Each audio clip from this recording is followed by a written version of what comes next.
আল্লাহ পাক কখন কিভাবে কোন কোন কওমের উপরে কি কি পাপের কারণে শাস্তি দিয়েছেন। এক নম্বরে আসি, আমরা এই অংশটুকুকে শাস্তি বলছি না, আল্লাহ পাকের পরীক্ষাই বলছি। কিরকম? আমরা বিশ্বাস করি যে আল্লাহ রাব্বুল আলামিন কাফের, মুশরিক, মুনাফিকদের উপরে আল্লাহর আযাব পাঠান, ঠিক আছে? আচ্ছা, আর মুমিন মুসলিমদের উপর যখন কোনো বিপদ আপদ বালা মুসিবত আসে, সেটাকে আমরা বলি হয় আমাদের উপর পরীক্ষা, না হলে আমাদের পাপের ফল। এই তো, হয়তো পাপ করেছি কোনো, আল্লাহ পাক শাস্তি দিয়ে মাফ করে দিবেন, দুনিয়াতে মাফ করে, দুনিয়াতে শাস্তি দিয়ে পরকালে মাফ করে দিবেন। এরকম হতে পারে মুমিনদের উপরে। অথবা হতে পারে মুমিনরা, মুসলিমরা তাদের দায়িত্ব ভুলে গেছে, আল্লাহ পাক একটু শাস্তি দিয়ে তার পথে আবার ফিরিয়ে নিয়ে আসলেন, তাই না? এমন হতে পারে না? কিন্তু কাফের, মুশরিক, মুনাফিকদের উপরে যখন কোনো শাস্তি আসে, আযাব, গজব, আসমানের বালা, জমিনের বালা, এটাকে আমরা বলি কি?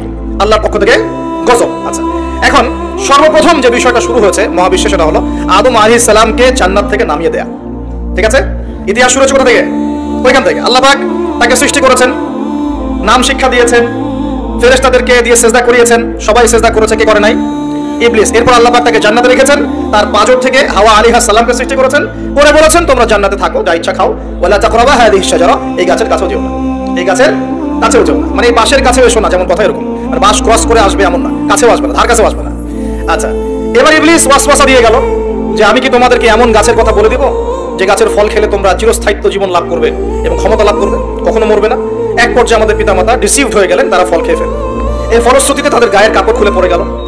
মনে আছে, আমি অনেকদিন বলেছি এগুলো, লেকচার রিপিট করছি না, অন্য লেকচারে শুনে নেবেন। তাদের গায়ের কাপড় কি হয়েছে?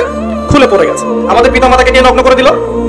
ইবলিস। এরপর আল্লাহ পাক তওবা কবুল করলেন, তারা বললেন রব্বানা যালামনা আনফুসানা ওয়া তারহামনা লানাকুনান্না মিনাল খাসিরিন। আল্লাহ পাক মাফ করে জান্নাত থেকে সবাইকে দুনিয়ায় নামিয়ে দিলেন। তাহলে মানুষকে সৃষ্টি করেছেন কে? অন্য কোন প্রাণী থেকে সৃষ্টি করেছেন না সরাসরি? হ্যাঁ, সরাসরি। আর আমরা কি পৃথিবীর বাসিন্দা না জান্নাত থেকে আসছি? আচ্ছা, এতটুকু তো ক্লিয়ার। আল্লাহ পাক নামিয়ে দিলেন পৃথিবীতে, দিয়ে বললেন যে ফামান কুল নাহবিতু মিনহা জামিআ, তোমরা সবাই নেমে যাও, ফাইম্মা ইয়াতিয়ান্নাকুম মিন্নি হুদান, পৃথিবীতে তোমাদের কাছে আমার পক্ষ থেকে হেদায়েত আসবে, আসমানি কিতাব আসবে, নবী রাসূল আসবেন। ফামান তাবিআ হুদায়া, যারা হেদায়েত মেনে চলবে, ফালা খাউফুন আলাইহিম ওয়ালা হুম ইয়াহজানুন, তাদের কোনো ভয় নাই, কোনো টেনশন নাই।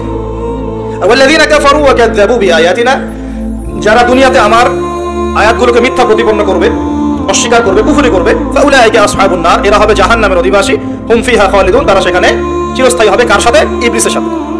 ইবলিস তো জাহান্নামে যাচ্ছেই। আর ইবলিস চ্যালেঞ্জ করেছে যে আমি আদম সন্তানের সরল পদে উৎপেতে বসে থাকবো, আর ওর ডান দিক থেকে আসবো, বাম দিক থেকে আসবো, সামনে থেকে আসবো, পিছন থেকে আসবো, বলে তাজিদু আকসারাহুম শাকিরিন, আল্লাহ বেশিরভাগ আদম সন্তানকে আপনি শুকরগুজার পাবেন না। ওর চ্যালেঞ্জও করে ফেলছে, আমরাও পৃথিবীতে চলে আসলাম। এই যে পৃথিবীতে নেমে আসলাম, আগে জান্নাতে ছিলাম, পরীক্ষা না? তাহলে দুনিয়ার জীবনটা পরীক্ষা না? এই দুনিয়ার জীবনের সময় কারো জানা আছে? এটা কারাগারের জীবন না? আর কারাগারের জীবনে কি কেউ নিজের মন গড়া পদ্ধতি চলতে পারবে?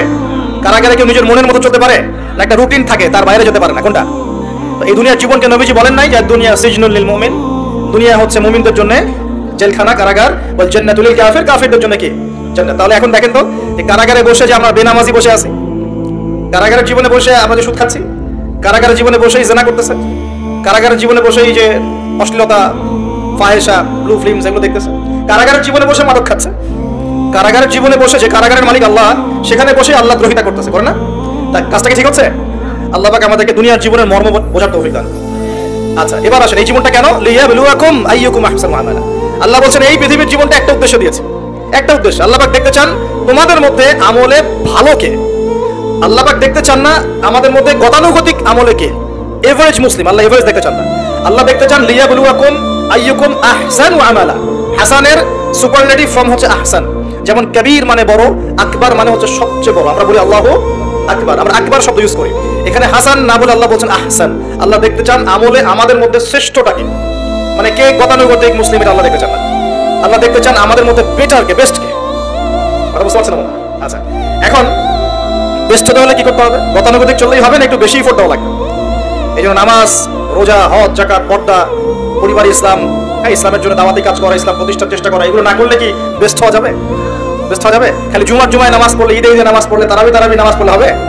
কোরআন তেলাওয়াত না শিখলে হবে? আল্লাহ পাক আমাদের কোরআন বোঝার তৌফিক দান করুন। এই যে পৃথিবীর জীবনে আসলাম, ব্যাস এটা একটা পরীক্ষা। এই প্রথমটাই কি আল্লাহ পাকের একটা নারাজগি না? আল্লাহ পাক কি খুশি হয়েছিলেন গাছের ফল খাওয়ার পরে? আল্লাহ কি বলেছিলেন জানেন? আল্লাহ বলছেন ইয়া আদম, হে আদম, আলাম আকুল লাকুমা, আমি কি তোমাদের দুজনকে বলি নাই? কোন দুজন? আদম এবং হাওয়া আলাইহিস সালাম। আলাম আকুল লাকুমা, আমি কি তোমাদের দুজনকে বলি নাই? ইন্না শাইতানা লাকুমা আদুউম মুবিন। আল্লাহ পাক রাগ হয়েছেন, কিন্তু একটা হাদিসে আছে আল্লাহ পাকের রহমত তার ক্রোধের উপরে বিজয় লাভ করেছে। আলহামদুলিল্লাহ। আল্লাহ পাকের রহমত কি হয়েছে, আল্লাহর রাগ নারাজগির উপরে বিজয় লাভ করেছে। আল্লাহ পাকের কাছে যখন আমরা তওবা করি, আল্লাহ পাক সমস্ত রাগ যেটা নারাজ হয়েছেন আমাদের উপরে, এটা বাদ দিয়ে আমাদের উপর রহম করা শুরু করেন। আলহামদুলিল্লাহ। যখন আদম আলাইহিস সালাম ক্ষমা চাইলেন, রব্বানা যালামনা আনফুসানা ওয়া ইল্লাম তাগফির লানা ওয়া তারহামনা লানাকুনান্না মিনাল খাসিরিন, বলি আমিন, তখন আল্লাহ পাক সবাইকে মাফ করে দিয়েছেন। কিন্তু জান্নাতে থাকা হলো না। এবার আসেন পৃথিবীতে, এই যে আদম আলাইহিস সালামের এখন বংশবৃদ্ধি হচ্ছে, এখানে হাবিল কাবিল ঘটনা মনে আছে? এই শুরু হলো পৃথিবীর হিস্ট্রি। হাবিল ভালো ছেলে, সৎ সন্তান, সে আল্লাহ পাকের সমস্ত হুকুম আহকাম মেনে চলার চেষ্টা করে। কাবিলের দেখে হিংসা হয়। কি হয়? প্রথম সমস্যা কি হলো তাহলে? এই হিংসা এখন মুসলিমদের মধ্যে নাই, আছে কি নাই? সমাজের মধ্যে অনেক দাড়ি টুপি নিয়ে অনেক কাবিল ঘুরে বেড়ায় কি বেড়ায় না? দেখতে মনে হয় আমাদেরই মতো, কিন্তু আমরা মানে মরলে মিলাদ দিবে, ভাবতে এরকম। হ্যাঁ, দেখা যায় যদি কোনোদিন কোনো সমস্যা হয় মিষ্টি বিতরণ করা শুরু করবে। এক মুসলমান ভাই জেলে চলে গেছে, আরেকজন মিষ্টি বিতরণ করা শুরু করতেছে। এই হয়েছে না অবস্থা? হয়েছে কিনা? এখানে কাবিল আর হাবিলের সেই হিংসা আছে কি নাই? এখন আল্লাহর শাস্তি কি হলো দেখেন।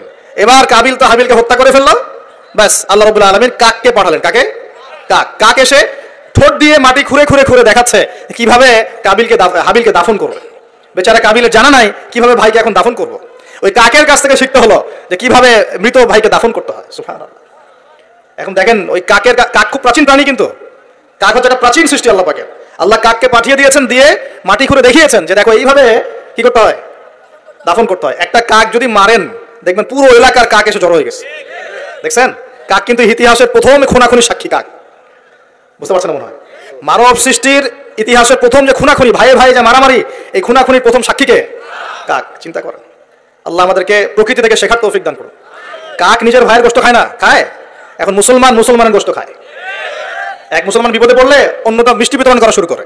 কিভাবে তার মানহানি করবে, কিভাবে তাকে অপমান করবে, কিভাবে তার বিরুদ্ধে ষড়যন্ত্র করবে, কিভাবে তাকে ফাঁসাই দিবে, এই চিন্তাই অলওয়েজ মাথায় ঘোরাফেরা করতেছে। হাবিল কাবিলের কারণে প্রথম এই যে হাবিল কাবিলের ঘটনার প্রেক্ষিতে আল্লাহ পাক কি করেছেন শোনেন। আল্লাহ রাব্বুল আলামিন তার নবীর মাধ্যমে আমাদেরকে জানিয়েছেন। হাদিসটা শোনেন, খুবই মারাত্মক হাদিস। নবীজি বলেছেন, এই পৃথিবীতে প্রথম হত্যাকাণ্ড সংঘটিত করেছে কাবিল। কে? সে একজন নবীর সন্তান না? নবীর ছেলে হয়েও। নবীজি বলছেন সাল্লাল্লাহু আলাইহি ওয়াসাল্লাম, এই পৃথিবীতে যত মানুষ খুন হবে, খুন হয় না মানুষ, যত মানুষ খুন হবে, এই সমস্ত খুনের পাপের একটা অংশ কাবিলের আমল নামে যোগ করা হবে। বলে নাউজুবিল্লাহ। এটাকে বলে গুনাহে জারিয়া। কি বলে? প্রিয় ভাই, আমি তো রিকোয়েস্ট করতেছি আপনাকে, আমি তো আপনাকে শাসন করতে আসি নাই। আমি এসেছি আপনাকে আল্লাহ চেনাতে, আমি এসেছি আপনাকে রাসূল চেনাতে, কোরআন চেনাতে। আপনি মদের দোকান দিয়েছেন, যত মানুষ মদ খাচ্ছে সমস্ত গুনাহ আপনার আমল নামে যাচ্ছে। একটা হারাম সিনেমা হল করেছেন, যত মানুষ এখানে সিনেমা দেখছে সমস্ত পাপ আপনার হচ্ছে। একটা তামাকের কারখানা দিয়েছেন, সবাই হারাম খাচ্ছে, আপনার গুনাহ হচ্ছে। সুদ ছড়িয়ে দিয়েছেন, নিজে খাচ্ছেন, এখন সবাইকে খাওয়াচ্ছেন, গুনাহ হচ্ছে আপনার। সবার গুনাহ আপনার ঘাড়ে এসে যুক্ত হচ্ছে। ঠিক যেভাবে একটা মাদ্রাসা করেছেন, একটা মসজিদ করেছেন, একটা নলকূপ স্থাপন করেছেন, এই রাষ্ট্রীয় দায়িত্বে আছেন, রাস্তাঘাট করে দিয়েছেন, এর বদৌলতে যে মানুষ উপকৃত হচ্ছে, আপনি কবরে গেলেও নেকি পাবেন ইনশাআল্লাহ। কি পাবেন? নেকি পাবেন। একটা ব্রিজ নির্মাণ করে দিয়েছেন, যত মানুষ এটাতে পারাপার হবে, উপকৃত হবে, আপনি নেকি পাবেন ইনশাআল্লাহ। ঠিক একইভাবে আপনি আমি যদি এরকম গুনাহে জারিয়ার কোনো মাধ্যম চালু করে যাই, কবরে চলে গেলেও ওই গুনাহ কি হবে? অটোমেটিক আসতে থাকবে। আল্লাহ আমাদেরকে বোঝার তৌফিক দান করুন। তো এবার পৃথিবীর ইতিহাসের প্রথমেই ঘটনা হলো। এরপরে কি হয়েছে? এরপরে যে আল্লাহ পাকের শাস্তিটা নেমে আসলো। কাবিল কিন্তু জাহান্নামে যাচ্ছে। কেন? ভাইকে হত্যা করার কারণে। আল্লাহ পাকের কাছে সবচেয়ে মারাত্মক পাপ হচ্ছে মানুষকে হত্যা করা। শিরকের পর, কুফরির পর মারাত্মক পাপ হচ্ছে মানুষকে হত্যা করা। আল্লাহ রাব্বুল আলামিন তার নবীর মাধ্যমে জানিয়েছেন, একজন ব্যক্তি যদি লা ইলাহা ইল্লাল্লাহ বলতে পারে, এই একজন মুসলিম যে লা ইলাহা ইল্লাল্লাহ বলে, সে বেঁচে থাকা পর্যন্ত আল্লাহ পাক কিয়ামত দিবেন না ইনশাআল্লাহ। একজন মুসলমানের কত দাম চিন্তা করেন, কত দাম। আল্লাহু আকবার। তো এখানে একজন মুসলিমকে হত্যা করলো কে? কাবিল। কাবিলের আমল নামে সব পাপ যেটা থাকলো, তার মানে আল্লাহর আযাব আসার প্রথম কারণ কি হলো? হিংসা। কি কারণ? অতএব হিংসা করতে থাকলে আল্লাহর শাস্তি কি হবে? আসবে। আরেকটা কারণ ছিল, আগে শয়তানের অনুসরণ করেছিলেন বলে আমাদের পিতাকে নামিয়ে দেওয়া হয়েছে। নামিয়ে দেওয়া হয়নি? শয়তান ওয়াসওয়াসা দিয়েছে, কাছে কাছে চলে গিয়েছেন, ফল খেয়ে ফেলেছেন, এই পরীক্ষায় আমরা এখন পড়ে গেছি। এতে কিন্তু তার কোনো দোষ নাই, কারণ কি? এটা ছিল তাকদীরের লিখন। এটা কি ছিল? তাকদীর আগে থেকে লেখা ছিল যে আল্লাহ পাক পৃথিবী সৃষ্টি করবেন এবং এখানে মানুষকে পাঠাবেন। এটা আল্লাহ পাকের আগেই পরিকল্পনা ছিল। এটা ছিল একটা পরীক্ষা, এই দুনিয়ার জীবনটা পরীক্ষা। এরপর আরো সামনে যান, এবার আসেন নূহ আলাইহিস সালাম। নাম মনে আছে? 950 বছর তার কওমকে দাওয়াত দিয়েছেন। কত বছর ভাই? একটু চিন্তা করেন তো, চোখ বন্ধ করে। 950 বছর কতদিন হতে পারে? 950 বছর মানে প্রায় 1000 বছর।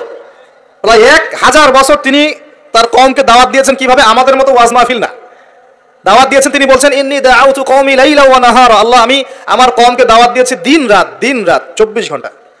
এটা সূরা নূহের মধ্যেই আছে, দেখবেন পড়ে।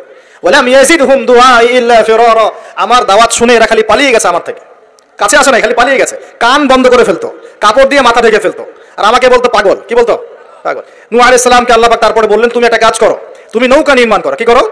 এই যে নৌযান নির্মাণ করা, এই সারা পৃথিবীর বাণিজ্য বন্ধ হয়ে যাবে যদি নৌযান না থাকে, জানেন? এই যে এক্সপোর্ট ইম্পোর্ট শিপিং সব বন্ধ হয়ে যাবে কিভাবে? যদি নৌযান না থাকে। আর এই নৌযান সর্বপ্রথম কে সৃষ্টি করেছে? আর এখন আমাদেরকে বলে যে ইসলাম হচ্ছে সেকেলে, না? এরা প্রযুক্তি খুব উন্নয়ন। নূহ আলাইহিস সালাম সর্বপ্রথম মানুষ যিনি এই পৃথিবীর মধ্যে নৌযান নির্মাণ করেছেন, বলে সুবহানাল্লাহ। সভ্যতা শুরু হয়েছে নবীদের হাতে। সভ্যতা কি হয়েছে? নবীদের হাতে শুরু হয়েছে, আর শেষও হবে নবীদের হাতে ইনশাআল্লাহ। এখন নূহ আলাইহিস সালাম 950 বছর দাওয়াত দিয়ে কি ফলাফল হলো? 40টা বা 80টা পরিবার ইসলাম কবুল করেছে। কতটা? এখানে তো আপনারা মাশাআল্লাহ হাজার মানুষ বসে আছেন, কথা শুনছেন, সৌভাগ্যের বিষয়। সারা জীবন দাওয়াত দিয়ে 40 বা 80টা ফ্যামিলি। আল্লাহ পাক বললেন নৌযান নির্মাণ করো, আমার আযাব আসতেছে। কি আসতেছে? আযাব আসতেছে। কেন আযাব? কারণ এই মানুষগুলো, নূহ আলাইহিস সালামের কওমের লোকগুলো একটা মহাপাপ করেছিল। তারা ওয়াদ্দা, ইয়াগুস, ইয়াউক, নাসর এরকম কিছু মূর্তি বানিয়ে নিয়েছিল, এবং এই স্ট্যাচুগুলো তারা ওয়ার্শিপ করতো, উপাসনা করতো। এমনি এমনি উপাসনা করতো না, আপনাকে বুঝাচ্ছি। প্রথম যে প্রজন্মটা ছিল ওদের, ওই প্রজন্মকে শয়তান ওয়াসওয়াসা দিয়েছে কি, যে এই ওয়াদ্দা, ইয়াগুস, ইয়াউক, নাসর এই যে নামগুলো সূরা নূহে আছে, এই ব্যক্তিরা ছিল খুব পুণ্যবান সৎ ব্যক্তি, তারা খুব ভালো আল্লাহওয়ালা ছিল, আল্লাহর ওলি ছিল। শয়তান ওয়াসওয়াসা দিয়েছে তোমরা এই তাদের মূর্তি নির্মাণ করে মসজিদের বাইরে রেখে দিবে। মসজিদের কোথায়? বাইরে। যাওয়া আসার সময় ওদেরকে দেখলে একটা মানে উৎসাহ আসবে যে আমরাও তাদের মতো হই। শয়তান এইভাবে নেক্সট সুরতে ধোঁকা দিয়েছে। ওই জেনারেশন এই কাজটাই করেছে। এরপর আরো 100-200 বছর চলে গেছে, শয়তান এবার পরের জেনারেশনকে ওয়াসওয়াসা দিয়েছে, আরে তারা তো অনেক বড় বড় মানুষ ছিলেন, এখন মসজিদের বাইরে না, ওদেরকে ভিতরে ঢুকাও। এবার তারা ওই মূর্তিগুলো সব ভিতরে ঢুকানো শুরু করেছে। এটা হিস্ট্রি পড়ে দেখেন, তাফসীর আছে, জালালাইন পড়ে দেখেন, ইবনে কাসির পড়ে দেখেন। তো এবার তারা ঢুকালো ভিতরে, সেজদা করছে না কিন্তু মূর্তিতে, তারা খালি রেখে দিয়েছে ভিতরে, যে তাদেরকে দেখবো, দেখে আমার ইবাদতে মনোযোগ আসবে। উদ্দেশ্য কিন্তু ভালো। উদ্দেশ্য কি? ভালো। এবার এই প্রজন্ম যখন চলে গেল, পরের প্রজন্মকে শয়তান বলছে আরে তারা আল্লাহর ওলি ছিল, তাদের কাছে চাইলেই পাওয়া যাবে। এবার সরাসরি সেজদা শুরু হলো মূর্তিতে। এইভাবে গ্র্যাজুয়ালি আস্তে আস্তে আস্তে আস্তে শয়তান প্রথম মূর্তি পূজা চালু করেছে বিশ্বের মধ্যে। বুঝলেন কিভাবে? নেক্সট শুরুতেই ধোঁকা দিয়েছে শয়তান। আমরাও এখন মুসলমানরাও সুবহানাল্লাহ, আমরাও এখন এগুলোর পিছনে পড়ে যাচ্ছি, পড়ছি না? সবার ঘরে ঘরে ছবি, মূর্তি এখন, সুবহানাল্লাহ। আর এই যে আমাদের সেলফি সংস্কৃতি, এটাও তো একটা মূর্তির অংশ আছে। প্রয়োজনীয় ছবি তোলা যায়, অপ্রয়োজনীয় ছবি তোলার কি দরকার আছে? মুসলিমরা কি করবে? আসসালামু আলাইকুম রাহমাতুল্লাহ, ওয়ালাইকুম আসসালাম রাহমাতুল্লাহ, মুসাফা করবে। মুসাফা থেকে ফারেক হওয়ার আগেই গুনাহ সব ঝরে পড়ে গেছে। এইটা সুন্নত। ভাই তাকান, দুই তাকান, ভাই হুজুর তাকান, কি দরকার আছে এগুলার? প্রয়োজন নাই। আর এগুলো আমাদের পরকালে বাঁচাবে না। পরকালে বাঁচাবে যে নবীর যত সুন্নত অনুসরণ করবে, সে নবীর তত কাছে থাকবে ইনশাআল্লাহ। তো দেখেন নূহ আলাইহিস সালামের সবচেয়ে বড় পাপ কি ছিল? ওই কওমে, নূহ আলাইহিস সালামের কওমের সবচেয়ে বড় পাপ কি ছিল? শিরকের পাপ। কিসের পাপ? শিরক আর কুফর। এর ফলে আল্লাহ পাক কি করলেন দেখেন। এরপর আল্লাহ পাক বলছেন তুমি সবগুলোকে একজোড়া করে উঠাও নৌকায়। এখন যত এই যে প্রজাতির গাছপালা দেখছেন, পশু পাখি দেখছেন, সব একজোড়া করে তিনি উঠালেন। কোথায়? তাহলে চিন্তা করেন নৌকাটা কত বড় ছিল, বিশাল। আল্লাহু আকবার।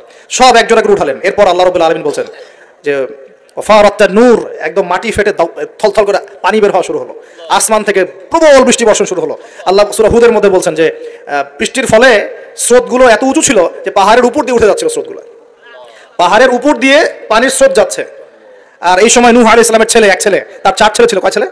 এক ছেলের নাম হচ্ছে হাম। হামের বংশধর হচ্ছে এই যে আফ্রিকান মানুষরা, কালো চামড়ার মানুষরা হামের বংশধর। এক ছেলের নাম শাম। শামের বংশধর হচ্ছে আরবরা, এই যে আরব পেনিনসুলা যারা থাকে, এরা শামের বংশধর। এক ছেলের নাম ইয়াফাস। ইয়াফাস হচ্ছে ইউরোপিয়ান যারা, পশ্চিমারা, এর ইয়াফাসের বংশধর, রোমানরা। আরেক ছেলের নাম হচ্ছে কেনান। কি নাম? এই কেনান ওই পাহাড়ে উঠে বলছে যে পাহাড় আমাকে বাঁচাবে। কে বাঁচাবে? পাহাড়। আমার দরকার নেই ওঠার, তুমি যাও গা, পাহাড় আমাকে বাঁচাবে। নূহ আলাইহিস সালাম বলছেন যে আল্লাহ আমার ছেলে, আমার আহাল, বাঁচাও তাকে। আল্লাহ পাক বলছেন এরপর বিশাল এক ঢেউ আসলো, বাবা আর ছেলের মাঝখানে আড়াল করে ফেললো, শেষ নাই, সন্তানের সাথে আর দেখা নাই। নূহ আলাইহিস সালাম কান্নাকাটি করে বলছেন আল্লাহ ইন্নাহু মিন আহলি, আমার ছেলে আমার পরিবারের একজন, আল্লাহকে মাফ করে দাও। আল্লাহ পাক ধমক দিয়ে বলছেন লাইসা মিন আহলিক, সে তোমার পরিবারের কেউ না, সে তোমার পরিবারের। আল্লাহর কাছে এইসব বংশ, রক্ত, রং এসবের কোনো দাম নাই। কিসের দাম আছে? তাকওয়া, ঈমানের দাম আছে। নবীর সন্তান হয়েও যদি ঈমানদার না হয়, আল্লাহ পাক জাহান্নামে দিয়ে দিবেন, কোনো কিছু যায় আসে না আল্লাহ পাক। আলেমের সন্তান হয়েছেন, এত গর্ব কিসের? নিজের আমল, আকীদা, ঈমান আগে ঠিক করতে হবে। অমুক বক্তার ছেলে, অমুক আলেমের ছেলে, অমুক পীর সাহেবের দাদা, এগুলো দিয়ে পরকালে পার পাওয়া যাবে? নিজের ঈমান আমল ঠিক করতে হবে। নবীর সন্তান পার পাচ্ছে না, বলছে লাইসা মিন আহলিক, সে তোমার পরিবারের কেউ না। আল্লাহ বলছেন লাইসা মিন আহলিক, সে তোমার পরিবারের কেউ না। আল্লাহ পাক কোনো দয়াই করলেন না এখানে। কুফরের মধ্যে ছিল, ঈমান ছিল না, শিরক করেছে আমার সাথে, কিসের দয়া, কিসের খাতির? তো প্রিয় ভাই, এখান থেকে শিখলাম কি, যে নূহ আলাইহিস সালামের যুগে আযাব কি কারণে আসছে? শিরকের কারণে। আগে শিখলাম, প্রথমে মনে রাখবেন, 1 নম্বর শিখেছি শয়তানের তাবেদারি করার কারণে শাস্তি এসেছে, পরীক্ষা এসেছে, 1।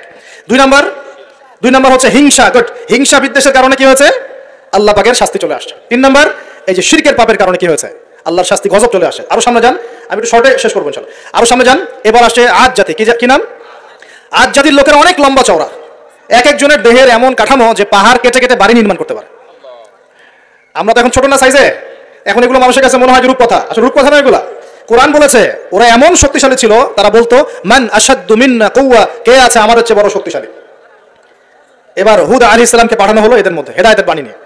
তো হুদ আলাইহিস সালাম দাওয়াতি কাজ করলেন, অল্প কিছু মানুষ ইমানদার হলো, বাকিরা কাফের থেকে গেল। আর যারা কাফের থাকলো তারা বলল যে নিয়ে আসো আল্লাহর আযাব, দেখি কত বড় আযাব আনতে পারো, আনো দেখি।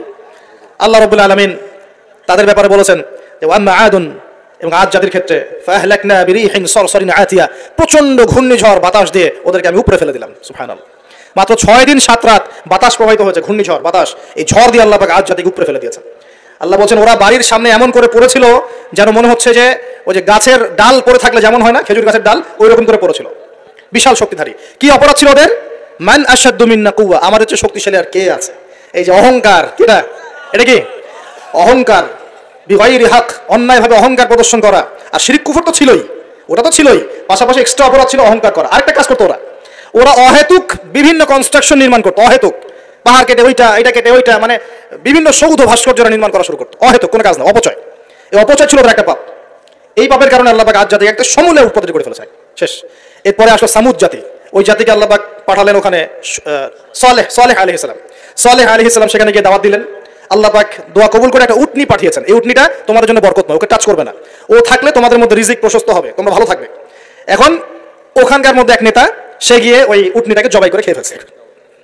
কথা বুঝতে পারছেন? আর এমনিতে অহংকার করতোই, শারীরিক শক্তি বেশি ছিল। তারা বলতো, এরাও বলতো মান আশাদ্দু মিন্না কুওয়া, আমাদের চেয়ে শক্তিশালী আর কে আছে? হ্যাঁ, আরেকটা কাজ তারা করতো, ওয়াইদা বাতাসতুম জাব্বারিন, তারা মানুষকে খুব নির্মমভাবে প্রহার করতো। কি করতো?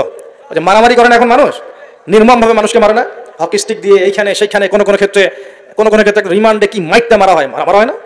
এই যে মানুষকে মারা আল্লাহ পাক খুব অপছন্দ করেন, বিনা বিচারে মানুষকে মারা আল্লাহ পাক কঠিন অপছন্দ করেন। ওই আদ জাতি আর সামুদ জাতি মানুষকে নির্মমভাবে পিটাইতো। ওয়াইদা বাতাসতুম, আল্লাহ সূরা আপনার শুআরার মধ্যে বলছেন ওয়াইদা বাতাসতুম, তোমরা যখন কাউকে পিটাও, বাতাসতুম জাব্বারিন, কঠিন পিটাও তোমরা, কঠিন মাই মারো একদম। আল্লাহ পাক খুব অপছন্দ করেন আদম সন্তানকে হাত তোলা। আর আমরা তো কিছু হলে গালে থাপ্পড় মারি না, এটা করি না? এই হাদিসটা মনে রাখবেন, মানুষের গালে মারা নিষেধ আছে, জানতেন? মানুষের চেহারার মধ্যে মারা নিষেধ আছে। এই গালে চর মারা, গালে নাকে ঘুষি মারা, এই জিনিসগুলো নিষেধ আছে। কারণ এই চেহারাটা আল্লাহ রাব্বুল আলামিন, মানে আদম সন্তানের এই স্ট্রাকচারটা আল্লাহ রাব্বুল আলামিন সূরা সাদের মধ্যে বলেছেন খলাকতু বিয়াদাই, আমি নিজ হাতে সৃষ্টি করেছি। সুবহানাল্লাহ। আর সেই মানুষকে তোমরা এমন নির্মমভাবে কেন মারবে? সারা বিশ্বের দিকে তাকায় দেখেন, এখন প্রত্যেকটা জায়গায় রক্ত ঝরছে কাদের? মুসলিমদের। কাদের? মুসলিমদের। আল্লাহ পাক আমাদেরকে বোঝার তৌফিক দান করুন। আর আল্লাহ পাক কোরআনে কি বলছেন? যদি কোনো মানুষ একজন মানুষের জীবন বাঁচায়, সে যেন পুরো মানব জাতিকে বাঁচালো। এত পছন্দ আল্লাহর কাছে জীবন বাঁচানো। আর কেউ যদি কোনো মানুষকে অন্যায়ভাবে হত্যা করে, সে যেন পুরো মানব জাতিকে হত্যা করলো। আল্লাহ আমাদেরকে হেফাজত করুন। এখন খুন খুব সহজ হয়ে গেছে, মারামারি খুব সহজ হয়ে গেছে। হ্যাঁ, ভাই ভাইকে হত্যা করতেছে, ছেলে বাবাকে হত্যা করতেছে, বোনের সাথে ভাইয়ের দ্বন্দ্ব, ভাই বোন মারামারি, প্রতিবেশী, মেয়ে নিয়ে, সম্পত্তি নিয়ে, মাদক নিয়ে, কিশোর গ্যাং নিয়ে, কত কি হচ্ছে এখন। মানুষের জীবন সস্তা হয়ে যাচ্ছে না এখন? আল্লাহ পাক এগুলো কিয়ামতের আলামত। নবী সাল্লাল্লাহু আলাইহি ওয়াসাল্লাম বলেছেন আল হারাজ, কিয়ামতের আগে হারাজ বাড়বে, হারাজ। সাহাবীরা বলছেন মাল হারাজ, হারাজ কি ইয়া রাসূলুল্লাহ? তিনি বলেছেন আল কতল, গণহত্যা বাড়বে, গণহত্যা। কিয়ামতের আগে খালি গণহত্যা বাড়বে, দেখছেন না এখন? সারা বিশ্ব দিকে তাকায় দেখেন। যাই হোক, এই আদ এবং সামুদ জাতিকে আল্লাহ পাক ধ্বংস করলেন। এখন সামুদ জাতিকে ধ্বংস করলেন কেন? অহংকারের কারণে, কুফর শিরকের কারণে এবং মানুষকে পিটানোর কারণে। আল্লাহ বলছেন ওদেরকে ধ্বংস করেছি কি দিয়ে? সাইহাতান ওয়াহিদা। এটা ভালো করে মনে রাখবেন, সাইহাতান ওয়াহিদা মানে একটা শব্দ দিয়ে, প্রচন্ড দ্রুম একটা শব্দ, খালি এই এক শব্দে সবার কানের পর্দা ফেটে ফুটে জান বের হয়ে গেছে। আল্লাহু আকবার। এক শব্দে মানে ওদেরকে আলটিমেটাম দেওয়া হয়েছিল, তোমরা কি ফিরে আসবে? ওরা বলছে যে কি শাস্তি আসো নিয়ে আসো। তখন আল্লাহ পাক বলছেন 3 দিন সময় দিচ্ছি, 3 দিন যা করার করে নাও। এই 3 দিন যে আল্লাহ সময় দিয়েছেন, এই 3 দিনে ওরা তওবা করে ফিরে আসে নাই, বরং এই 3 দিন ভোগবিলাস করেছে, একটা পশু জবাই করেছে, খেয়েছে, মেয়েদেরকে নাচিয়েছে, মদ পান করেছে, 3 দিন ভোগবিলাস ফুর্তি করেছে। মানে 2 হাতে চাপাও হাত পেতে নাও, এরকম চিন্তা। যা আছে এখন লুটে খাও, পরেরটা পরে দেখা যাবে। এই চেতনা আমাদের মধ্যে আছে অনেকের মধ্যে। যা আছে এখন ভোগ করে নাও, কালকে যা হবে দেখা যাবে। হ্যাঁ, কালকে যা হবে দেখা যাবে, এখন যা আছে নাও, ভোগ করো। এই চিন্তা ছিল ওই 3 দিন সামুদ জাতির। ওরা ভোগবিলাসে লিপ্ত হলো। হঠাৎ সকালবেলা ধুম শব্দ, পুরো বিশ্ব, ওদের পুরো রাষ্ট্রটা কেঁপে উঠলো এবং সবগুলো মারা গেল। একটা শব্দে সব মারা গেল। সূরা কমার পরে দেখেন, সাইহাতান ওয়াহিদা, একটা মাত্র শব্দ দিয়ে আল্লাহ ধ্বংস করেছেন। তার মানে আল্লাহ ধ্বংস করলেন পানি দিয়ে, আল্লাহ ধ্বংস করলেন বাতাস দিয়ে, এবার ধ্বংস করলেন শব্দ দিয়ে, বিদ্যুতের শব্দ দিয়ে। কেন ধ্বংস করলেন? পাপগুলো মনে রাখবেন, অহংকার, কুফর, শিরিক, আর কি হিংসা, তারপরে বললাম এই যে মানুষকে মারা, হ্যাঁ শয়তানের তাবেদারি, মানুষকে মারা, এগুলো মনে রাখবেন। পাপগুলো মনে রাখতে মাথার মধ্যে কোন কোন পাপ, এবং এগুলো থেকে বাঁচতে হবে আমাদের ইনশাআল্লাহ। আর একটু সামনে যাই, বিরক্ত হচ্ছেন নাকি? আচ্ছা, আলোচনা একটু লম্বা হলো, সমস্যা আছে? আচ্ছা, আরো সামনে যান। ফেরাউন এবং তার দলবলকে আল্লাহ পাক ডুবিয়ে মেরেছেন, মারেছেন না? কি পাপের কারণে? অহংকার। সে বলেছিল আনা রব্বুকুমুল আলা, আমি তোমাদের মহান রব। কে বলেছিল? আমি তোমাদের মহান রব। কে বলেছিল? ফেরাউন। আনা রব্বুকুমুল আলা। আল্লাহ পাক শুধু তাকে না, তার পুরো দলবলকে ধসিয়ে দিয়েছেন। কোথায়? এই লোহিত সাগরে ডুবিয়ে মেরেছে। কমে মাদিয়ান, কি নাম? এই মাদিয়ান কমের সাথে আমাদের এখনকার এই সমকালীন প্রেক্ষাপটটা জড়িত আছে। কমে মাদিয়ান নামে একটা কম ছিল, যে কম আদ জাতি সামুদ জাতির পরে এসেছে। মুসা আলাইহিস সালামের সমসাময়িক সময় তারা পৃথিবীতে ছিল। এবং এই মাদিয়ান কম সম্পর্কে আল্লাহ পাক বলছেন সূরা আনকাবুত এবং অন্যান্য সূরায় 4টা আয়াত বলছে। কয়টা আয়াত? এই 4টা আয়াত আল্লাহ পাক বলছেন ফাকাযযাবুহু, এই কম শুআয়ব আলাইহিস সালামকে অস্বীকার করলো। ফাআখাযাতহুমুর রাজফাতু ফাআসবাহু ফি দারিহিম জাসিমিন। আল্লাহ বললেন এই কওমে মাদিয়ান শুআয়ব আলাইহিস সালামকে অস্বীকার করলো এবং তাদেরকে পেয়ে বসলো একটা ভূমিকম্প। কি পেয়ে বসলো? পৃথিবীর ইতিহাসে সর্বপ্রথম যে কওমকে ভূমিকম্প দিয়ে ধ্বংস করা হয়েছে তার নাম কওমে মাদিয়ান। কি নাম? কওমে মাদিয়ান। প্রশ্ন হচ্ছে কেন ভূমিকম্পের শাস্তি আসলো? উত্তর, আল্লাহ পাক ওদের কয়েকটা পাপ বলছেন। এক নাম্বার আল্লাহ ওদেরকে বলছেন ওয়াজিনু বিল কিসতাসিল মুস্তাকিম, তোমরা ওজনে সঠিকভাবে মাপ দিবে। কওমে মাদিয়ান মাপে, এই মাপে কম দেওয়ার একটা পাপের কারণে ভূমিকম্পের শাস্তি এসেছে। কোরআন কথা বলছে। এই সমস্যা সমাজে আছে কি নাই? আচ্ছা, আরো বলছে ওয়ালা তাবখাসুন নাস আশিয়াহুম, তোমরা মানুষের সম্পদ অন্যায়ভাবে 2 নাম্বারি করে ভোগ করিও না। এই 2 নাম্বারি করে অন্যের সম্পদ ভোগ করার এই পাপটা সমাজে এখন আছে কি নাই? আরেকটা হচ্ছে যে তারা অপচয় করত, মাপে কম দিত, মানুষের সম্পদ অন্যায়ভাবে লুটপাট করে খেত। এই সময় আল্লাহ রাব্বুল আলামিন ওদেরকে সতর্ক করেছেন শুআয়ব আলাইহিস সালামকে দিয়ে, তারা কথা শুনে নাই। আল্লাহ রাব্বুল আলামিন ভূমিকম্প দিয়ে পুরো জাতিকে ধ্বংস করেছে। তাহলে পৃথিবীর ইতিহাসে এই ভূমিকম্প নতুন আগে হয়েছে? এই ভূমিকম্প এখন আবার নতুন করে বেশি বেশি হচ্ছে কিনা? এই ভূমিকম্পের অপরাধ আল্লাহ পাক কি বললেন? মাপে কম দেয়া, অন্যের সম্পদ অন্যায়ভাবে আত্মসাৎ করা এবং কি অপচয় করা। কোন কম করেছে এই কাজগুলা? কমে মাদিয়ান। এখন আসেন কমে মাদিয়ান থেকে নবী সাল্লাল্লাহু আলাইহি ওয়াসাল্লাম কি বলছেন। এবার আমাদের নবীজি বলছেন যে শোনো, বাইনা ইয়াদাই সাআহ, একটু মনোযোগ দেন, আমি 3-4টা হাদিস বলে শেষ করছি। বাইনা ইয়াদাই সাআহ, আমাদের নবীজি বলছেন এবার শোনো, হে আমার উম্মত তোমরা সতর্ক হও, শোনো, কিয়ামতের আগে আগে আসবে মুতানুন শাদীদ। মুতান মানে দ্বিবচন, মানে দুটো বড় বড় মহামারী। কয়টা বড় বড় মহামারী? হিসেব করে দেখেন তো যে পৃথিবীতে মহামারীর সূচনা থেকে নিয়ে এই পর্যন্ত কোন মহামারীগুলো সবচেয়ে বড় ছিল। এটার স্টাডি আপনি করবেন, আমি বলে দিব না। এগুলো স্টাডি আপনারা করবেন, আমি বলে দিব না। মুতানুন শাদীদ, বড় বড় দুটো মহামারী আসবে পৃথিবীতে কিয়ামতের আগে আগে। কয়টা আসবে? ওয়া বা'দাহু, এবং এই মহামারীর পরে আসবে। এই মহামারীর পরে আসবে একটা মহামারী গেছে। আচ্ছা, এই মহামারীর পরে আসবে, নাউযুবিল্লাহ, এই মহামারীর পরে আসবে সানাওয়াতুজ জালাজিল। সানাওয়াতুজ জালাজিল আরবি যারা বোঝেন বুঝবেন। সানা মানে হচ্ছে একটা বছর। সানা মানে কি? এক বছর। সানাওয়াত মানে প্লুরাল নাম্বার, অনেকগুলো বছর। জালজালা মানে হচ্ছে আপনার ভূমিকম্প। জালাজিল মানে কি? ভূমিকম্প সমূহ, বহু বচন। মানে মহামারীর পরে আসবে সানাওয়াতুজ জালাজিল, ভূমিকম্পের বছরগুলো। মানে বছর ধরে, বছরের পর বছর ধরে পৃথিবীতে বিভিন্ন জায়গায় ভূমিকম্প হতে থাকবে। কে বলেছেন? নবী সাল্লাল্লাহু আলাইহি ওয়াসাল্লামের কথা কি সত্য না মিথ্যা? আস্তাগফিরুল্লাহ, সত্য না মিথ্যা? সত্য। তার মানে একটা হাদিস পেলাম, নবীজি বলেছেন কিয়ামতের আগে আগে কি হবে? ভূমিকম্পের বছরগুলো আসবে। ভূমিকম্প আসবে না, ভূমিকম্পের বছরগুলো আসবে। একটা হাদিস মাথায় নেন। 2 নাম্বার, নবীজি বলছেন কিয়ামতের 10টা আলামত আছে। কয়টা? 10টা। তার মধ্যে 1 নাম্বার আলামত হচ্ছে দাজ্জাল। কি নাম? দাজ্জাল। আচ্ছা, ওইদিকে আলোচনা নিচ্ছি না আজকে। 2 নাম্বার হচ্ছে ইয়াজুজ আর মাজুজ, এটাও অন্য লেকচারে শুনে নিন। 3 নাম্বার ঈসা আলাইহিস সালামের আগমন। 4 নাম্বার দাব্বাতুল আরদ, জমিন থেকে পানি বের হবে। 5 নাম্বার ইয়েমেন থেকে আগুন বের হবে। 6 নাম্বার দুখান, ধোঁয়া দিয়ে পৃথিবী ছেয়ে যাবে। 7 নাম্বার, 8 নাম্বার, 9 নাম্বার, এগুলো হচ্ছে 3টা বড় বড় ভূমিকম্প, ভূমিধস, যেটা হবে একটা পৃথিবীর পূর্বে, একটা পশ্চিমে, একটা মাঝখানে। পৃথিবীর পূর্বে মানে এই পুরো আমাদের সাবকন্টিনেন্ট সহ পুরো পূর্ব দিক, একদম ইন্দোনেশিয়া, মালয়েশিয়া, সব জায়গা পূর্ব দিক। পশ্চিম মানে পুরো পশ্চিমা সভ্যতা, আর মাঝখান মানে এই জাজিরাতুল আরবিয়া, মাঝখান। এই 3টা ভূমিকম্প হবে পৃথিবীতে, এখনো আসা বাকি আছে, বড় বড়। এগুলোতে ভূমি কাঁপবে না, ভূমি ধসে যাবে। কি হবে? নবীর কথা কি ভুল হবে? আর শেষটা হচ্ছে এই পূর্ব দিক থেকে, পশ্চিম দিক থেকে সূর্য উদিত হবে এবং মানুষের তওবার দরজা বন্ধ হয়ে যাবে। তওবা করে লাভ নাই। এই 10টা বড় বড় মধ্যে 3টা পেয়েছেন ভূমিকম্প। তাহলে পেলাম যে ভূমিকম্পের বছরগুলো আসবে। আরো পেলাম কি? বড় বড় 3টা হবে, পূর্বে একটা, পশ্চিমে একটা, মাঝখানে একটা। আর কোন পাপের কারণে হবে সেটা কিন্তু অন্য আয়াতগুলোতে আমরা দেখলাম। আচ্ছা, সামনে আসেন। এবার নবী সাল্লাল্লাহু আলাইহি ওয়াসাল্লাম বুখারীর হাদিসে বলছেন, আবু হুরায়রা রাদিয়াল্লাহু আনহু থেকে বলছেন, তিনি বলছেন যে লা তাকুমুস সাআ, কিয়ামত ততদিন পর্যন্ত হবে না। এই হাদিস দুটো একটু মনোযোগ দিয়ে শুনুন। কিয়ামত ততদিন পর্যন্ত হবে না যতদিন পর্যন্ত না ইউকবাদুল ইলম, জ্ঞানটাকে উঠিয়ে নেওয়া হয়। জ্ঞান কি হয়? উঠিয়ে নেওয়া হয়। নবী আরো বলছেন ইউকবাদুল ইলম ওয়া তাকসুরু জালাজিল, এবং বেশি বেশি ভূমিকম্প না হচ্ছে। দুই নম্বর কি? বেশি বেশি ভূমিকম্প না হচ্ছে। ওয়া ইয়াতাকারাবুজ জামান, এবং সময় কাছাকাছি চলে না আসছে। এই জায়গায় আমি একটু স্টাডি করতে গিয়ে একটা অদ্ভুত জিনিস দেখলাম, যে একটা রিসার্চ বলছে, সায়েন্সের রিসার্চ বলছে যে প্রতিটা ভূমিকম্পে পৃথিবীর গতির মধ্যে একটা পরিবর্তন হয়। প্রতিটা ভূমিকম্পে পৃথিবীর গতির মধ্যে একটু একটু পরিবর্তন হয় এবং সময় সংক্ষিপ্ত হয়ে আসে। সময় কি হয়? সংক্ষিপ্ত হয়ে আসে। পৃথিবীর ভিতরে আছে, নিচে আছে কিন্তু আগুন, কি আছে? আগুনের স্তর আছে। একদম নিচে একটা ইনার কোর মানে একটা জায়গা আছে, ইনার কোর বলে। এখন সাম্প্রতিক গবেষণা বলছে যে ইনার কোর আগে যেদিকে ঘুরতো এখন তার বিপরীত দিকে ঘোরা শুরু করেছে। আল্লাহু আকবার। তাহলে এখানে মিলে যাচ্ছে না? ভূমিকম্পের সাথে পৃথিবীর ঘূর্ণন সম্পৃক্ত এবং জামান, সময়টাও সম্পৃক্ত। তো নবী যেটাই বলছেন যে ওয়া তাকসুরু জালাজিল, বেশি বেশি ভূমিকম্প হবে, ওয়া ইয়াতাকারাবা জামান, এবং সময় কাছাকাছি চলে আসবে। অন্য হাদিসে আসছে বছর যাবে মাসের মতো, মাস যাবে সপ্তাহের মতো, সপ্তাহ যাবে দিনের মতো। তিনি আরো বলছেন ওয়ায়ুযহারুল ফিতান, এবং সমস্ত রকম ফিতনা ফাসাদ দেখা যাবে, দেখা যাচ্ছে না? এবং ওয়াল হারাজ, এবং বেশি বেশি হত্যাকাণ্ড হবে। সাহাবীরা বলছেন যে ওয়াল হারাজ ইয়া রাসূলুল্লাহ, হারাজটা কি ইয়া রাসূলুল্লাহ? তিনি বলছেন আল কতল, হত্যা, হত্যা, গণহত্যা, এগুলো হচ্ছে হারাজ।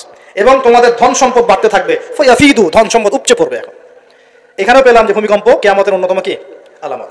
আরেকটা হাদিসে নবীজি বলছেন, আর দুটো হাদিস বাকি আছে আজকের মতো।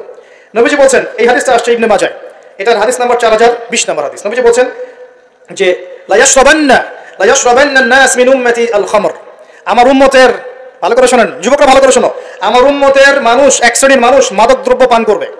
কি পান করবে? নবীজি বলছেন আমার উম্মতের একটা অংশের মানুষ মাদক দ্রব্য পান করবে, ওয়া ইউসাম্মুনাহা বিগাইরি ইসমিহা, কিন্তু মাদক দ্রব্যের নাম পরিবর্তন করে অন্য নাম দেয়া শুরু করবে। বুঝতে পারলাম? এখন কে বলে মাদক? আমরা বলি এখন হুইস্কি, রাম, আর কি ভাই, ইয়াবা, হ্যাঁ কত নাম বের হয়েছে। নবীজি বলছেন ওই মানুষগুলো যারা মাদকদ্রব্য পান করে নাম ভিন্ন দিবে, তাদের কানের পাশে বাদ্যযন্ত্র বাজবে। এখন কানের পাশে বাদ্যযন্ত্র বাজে কিভাবে? তোমার ব্লুটুথ আর ইয়ারফোন দিয়ে। বুঝতে পারো না মনে হয়? এইভাবে শব্দ আসলো কিভাবে হাদিসের মধ্যে? নবীজি এভাবে শব্দ প্রয়োগ করলেন কেন? যে ওয়ায়ুযাফু আলা রুউসিহিম বিল মাআজিফ, তাদের মাথার পাশে, কানের পাশে বাদ্যযন্ত্র কেমন করে বাজবে? তোমার কানের ভিতরে ঢুকানো আছে বাদ্যযন্ত্র, আছে না? এই যে এটা এই জামানার সাথে সম্পৃক্ত। ওয়াল মুগান্নিয়াত মানে হচ্ছে ওই গায়িকা নর্তকী, এবং তারা গায়িকা নর্তকীদেরকে নিয়ে সময় কাটাবে। আল্লাহ পাক তাদেরকে শাস্তি দিবেন কিভাবে? ইয়াখসিফুল্লাহু বিহিমুল আরদ, নাউযুবিল্লাহ। আল্লাহ পাক ওই মানুষগুলোকে সহ জমিনটাকে ধসিয়ে দিবে একেবারে। কি কি পাপের কারণে? মাদক দ্রব্য খাওয়া এবং তার নাম ভিন্ন করে হালাল করে খাওয়া, আস্তাগফিরুল্লাহ। দুই নম্বর হচ্ছে বাদ্যযন্ত্র, কি কানের পাশে বাদ্যযন্ত্র প্লে করা, আর মুগান্নিয়াত মানে হচ্ছে নর্তকী গায়িকাদেরকে নাচানো। আল্লাহ পাক একটা শাস্তি দিবেন, ওদেরকে সহ ভূমি ধসিয়ে দিবেন। আরেকটা শাস্তি আছে, ওয়ায়াজআলুল্লাহু মিনহুমুল কিরাদাতা ওয়াল খানাজির, আল্লাহ রাব্বুল আলামিন ওই মানুষগুলোকে বানর আর শুয়োর বানিয়ে দিবেন। নাউযুবিল্লাহ। এগুলো কি মিথ্যা না সত্য? সাদাকাল্লাহুল আযীম ওয়া সাদাকা রাসূলুহুল কারীম। আল্লাহ পাক সত্য বলেছেন, তার রাসূল সত্য বলেছেন। সর্বশেষ হাদিস, আজকের মাহফিলের সর্বশেষ হাদিস, এবং এই হাদিস থেকে আমরা বুঝতে পারবো কি কি পাপ আমাদের করা যাবে না আর কি কি পাপ করলেই শাস্তিটা আসবে। হাদিসটা হচ্ছে আন আবি হুরায়রা রাদিয়াল্লাহু আনহু قال قال رسول الله صلى الله عليه وسلم اذا اتخذ الفيء دولا, ভালো করে শুনেন, নবী সাল্লাল্লাহু আলাইহি ওয়াসাল্লাম বলেছেন যখন গনিমতের মাল বা রাষ্ট্রীয় সম্পদগুলোকে ব্যক্তিগত মাল মনে করা হবে। এক নম্বর কি? যখন গনিমতের মাল বা রাষ্ট্রীয় যুদ্ধলব্ধ সম্পদগুলোকে নিজের মনে করা হবে। ওয়াল আমানাতু মাগনামান, এবং আমানত রাখা হলে সেটাকে কি মনে করা হবে? গনিমত। আমানত রাখা হলে গনিমত মনে করে খেয়ে ফেলবে আর কি, মানে লুট করে খাবে। ওয়াজ যাকাতু মাগরামান, এবং যাকাত, এই যাকাতের বিধানটাকে খুব বোঝা মনে করা হবে। যাকাত খুব বার্ডেন, খুব বোঝা। 3 নম্বর 4 ওয়া তুআল্লিমা লিগাইরিদ দ্বীন, দ্বীনের জ্ঞান বিবর্জিত শিক্ষা চালু করা হবে। সুবহানাল্লাহ। মিলতেছে কিনা? দ্বীনি জ্ঞান বিবর্জিত, ধর্ম বিবর্জিত শিক্ষার প্রচলন হবে। ও আতাআর রাজুলু মুরআতাহ, এবং এই যে পরিবারের কর্তা যারা আছে এরা সব মহিলার আঁচল ধরে বসে থাকবে। বুঝতে পারতেছ না? পরিবারের কর্তারা স্ত্রীদের আঁচল ধরে ঘুরবে। আর কি করবে? ওয়াক্কা উম্মাহ, এবং তার মায়ের অবাধ্য হবে, মানে মায়ের চাইতে বউকে বেশি প্রাধান্য দিবে, বউয়ের আঁচল ধরে ঘুরবে। আর নবীজি বলছেন ওয়াল আদনা সাদিকাহ, বন্ধু বান্ধবকে খুব কাছে টেনে নিবে, বন্ধু বান্ধবকে কাছে টেনে নিয়ে ওয়াকসা আবাহ, তার বাবাকে দূরে ফেলে দিবে। মিলতেছে কিনা? বুঝতেছেন না কথা? আবার বলতেছি, যখন গনিমতের মালকে ব্যক্তিগত মাল মনে করা হবে, আমানত রাখা হলে লুট করে খেয়ে ফেলা হবে, যখন যাকাতের মালটাকে, যাকাতটাকে বার্ডেন মনে করতেছে, বোঝা মনে করতেছে, যখন ধর্ম বিবর্জিত শিক্ষা চালু হচ্ছে, যখন একজন ব্যক্তি তার মাকে কষ্ট দিয়ে মায়ের চাইতে বেশি স্ত্রীকে প্রাধান্য দিচ্ছে, তার আঁচল ধরে ঝুলছে। আর যখন এই ছেলে পেলেগুলো বন্ধুকে কাছে টেনে নিচ্ছে, বাবাকে দূরে ঠেলে দিচ্ছে। আর কি বলছে, ওয়াযাহারাতিল আসওয়াতু ফিল মাসাজিদ, সুবহানাল্লাহ। যখন মসজিদের মধ্যে শোরগোল হট্টগোল বেড়ে যাচ্ছে, কি হচ্ছে না? যখন মসজিদের মধ্যে শোরগোল হট্টগোল বেড়ে যাবে, এবার রাগ করেন না, এটা হাদিসে আছে, আমি বলছি, অনুবাদ করছি। ওয়াসাদা কবিলাতা ফাসিকুহুম, এবং কোন কোন কবিলা মানে গোত্র বা সমাজের নেতৃত্ব দিবে ওদের মধ্যে সবচেয়ে ফাসিক ব্যক্তি, সবচেয়ে পাপাচারী ব্যক্তি। এটা নবীজি বলছেন। আর তিনি বলছেন ওয়াকানা যাঈমুল কওমি আরযালাহুম, এবং সমাজের সবচেয়ে নিম্ন শ্রেণীর মানুষকে সমাজের কর্ণধার করা হবে। তিনি আরো বলছেন ওয়াকরিমার রাজুলু মাখাফাতা শাররি, কোন মানুষকে সম্মান করা হবে তার ভয়ে। কিসে? ভয়ের চোটে সম্মান করা হবে। সম্মান মন থেকে আসবে না, ভয়ের চোটে সম্মান করা হবে। আরো বলছেন ওয়াযাহরাতিল কায়নাত ওয়াল মুআজিফ, একটু আগে বললাম ওয়াযাহরাতিল কায়নাত মানে বেশি বেশি নর্তকী আর বাদ্যযন্ত্র দেখা যাবে, এবং ওয়াশুরিবাতিল খুমর, এবং যখন মাদকদ্রব্য সমূহ পান করা হবে। এই কাজগুলো যখন হবে তখন তোমরা শুনে রাখো, একটা আছে ওয়ালা'না আখিরি হাদিহি উম্মতি উলাহা, উম্মতের শেষের দিকের মানুষরা পূর্ববর্তী থেকে গালি দেওয়া শুরু করবে। এই শেষ জামানার মানুষগুলো সোনালী যুগের মানুষদেরকে গালি দেওয়া শুরু করবে। এটা করতেছে না মানুষ এখন? আচ্ছা, এই কাজগুলো যখন হবে তখন শোনো, ফালিয়ারতাকিবু, তখন ধেয়ে আসবে। কি ধেয়ে আসবে? ইনদা যালিকা চারটা আযাব, চারটা পাঁচটা আযাব। এক, রিহান হামরা, এটা এখন আসে নাই। রিহান হামরা মানে হচ্ছে উত্তপ্ত গরম বাতাসের আযাব আল্লাহ পাক দিবেন। বলেন নাউযুবিল্লাহ। কয়েকদিন আগে দেখলাম নাসা গবেষণা করছে যে পৃথিবীর সূর্য থেকে এমন কিছু রশ্মি আসবে, ওখানে বিস্ফোরণ হচ্ছে, এমন কিছু আসবে যেটা পৃথিবীর উপর একটা বড় ইফেক্ট ফেলবে, উত্তপ্ত একটা বায়ু আসবে পৃথিবীর দিকে। নবী হাদিসে সেটাই বলেছেন যে রিহান হামরাআন মানে উত্তপ্ত গরম একটা বাতাস আযাব হিসেবে পৃথিবীতে আসবে। এক। দুই নম্বর আযাব আসবে ওয়াজালজালা, এবং বেশি বেশি ভূমিকম্প, যেটা বললাম। আর কি আসবে? ওয়াখাসফান, ভূমি ধসে যাবে, মাটিতে ধসে যাবে। ওয়ামাসখান, এবং চেহারা সুরত আকৃতি মানুষের বিকৃত হয়ে যাবে। ওয়াকাদফান, এবং আসমান থেকে পাথর বর্ষণ করা হবে। এই পাঁচটা আযাব আসবে কখন? যখন এই 14-15টা পাপ তোমরা করতে থাকবে। প্রিয় ভাইরা, আমরা আজকের আলোচনা থেকে যথেষ্ট জ্ঞান নিয়েছি। সর্বশেষ যে কথাগুলো বলে শেষ করবো সেটা হলো, এক, আল্লাহ পাকের পক্ষ থেকে কাফের, মুশরিক, মুনাফিকদের উপরে এগুলো অবশ্যই আযাব হিসেবেই আসবে, আসবে না? আর মুমিন মুসলিমদের উপর যদি এগুলো চলে আসে, বুঝতে হবে আল্লাহ আমাদের ভালো চাচ্ছেন, আমরা তওবা করে যেন ফিরে আসি, আল্লাহ এটাই চাচ্ছেন। অথবা এর মধ্য দিয়ে আমাদের গুনাহগুলো আল্লাহ মাফ করবেন। আল্লাহ রাব্বুল আলামিন আমাদের সবাইকে আসমানের সমস্ত বিপদ, জমিনের সমস্ত বালা থেকে হেফাজত করুন, এবং আল্লাহ পাকের আযাব নেমে আসে এমন পাপগুলো থেকে বেঁচে থাকার তৌফিক দান করুন। আমরা আজকের এই সংক্ষিপ্ত আলোচনায় যে পাপগুলোর নাম জেনেছি, এই সমস্ত পাপ থেকে আল্লাহ আমাদের সবাইকে বেঁচে থাকার তৌফিক দান করুন। এক নম্বর শিখেছি, একটু শেষ করি। এক নম্বর শিখেছি শয়তানের তাবেদারি করা, করবো কি আমরা? আল্লাহ মাফ করুক। আবার শিখেছি হিংসা বিদ্বেষ করবো। আমরা শিখেছি যে শিরকের পাপের কারণে আল্লাহর আযাব এসেছে, করবো কি শিরক? কুফরির পাপের কারণে আল্লাহর আযাব আসে, আমরা কি কুফরি করবো? আমরা শিখেছি অহংকারের কারণে আল্লাহর আযাব আসে। বসেন। আমরা শিখেছি যে সত্যকে প্রত্যাখ্যান করা, আমানতের খেয়ানত করা, মাপে কম দেয়া, হ্যাঁ, অন্যদের উপর অত্যাচার জুলুম করা, মানুষকে প্রহার করা, সমকামিতা, এইসব পাপের কারণে আল্লাহর শাস্তি নেমে আসে। আর আমরা এই হাদিসগুলোর মধ্যে দিয়ে জানলাম যে ভূমিকম্প কিয়ামতের আগে বেশি হবে। কোন কোন পাপের কারণে হবে আমরা শিখলাম। আমানতের খেয়ানত, গনিমতের মাল আত্মসাৎ করা, জাকাত না দেয়া, অশ্লীলতা, মাদক দ্রব্য গ্রহণ করা, নাম পরিবর্তন করে দেয়া, বাদ্যযন্ত্র, গায়িকা, নর্তকী, হ্যাঁ, এই জেনা, এই যে অন্যায়গুলা, পিতামাতার অবাধ্য হওয়া, হ্যাঁ, স্ত্রীকে বেশি প্রাধান্য দেয়া, মাকে কম দেয়া, বাবাকে প্রাধান্য না দিয়ে বন্ধুকে দেয়া, ঠিক আছে, এবং নেতৃত্ব স্থানীয়তে যদি দুর্নীতিপরায়ণ মানুষ চলে আসে, সব মিলে এই আযাবগুলো আমাদের উপরে চলে আসতে পারে যদি আমরা সতর্ক না হই। আল্লাহ পাক আমাদের সবাইকে আজকের আলোচনা থেকে শিক্ষা নেওয়ার তৌফিক দান করুন। আল্লাহ পাকের আযাব থেকে বেঁচে থাকার জন্য আল্লাহ পাকের হুকুম আহকাম মেনে চলার তৌফিক দান করুন।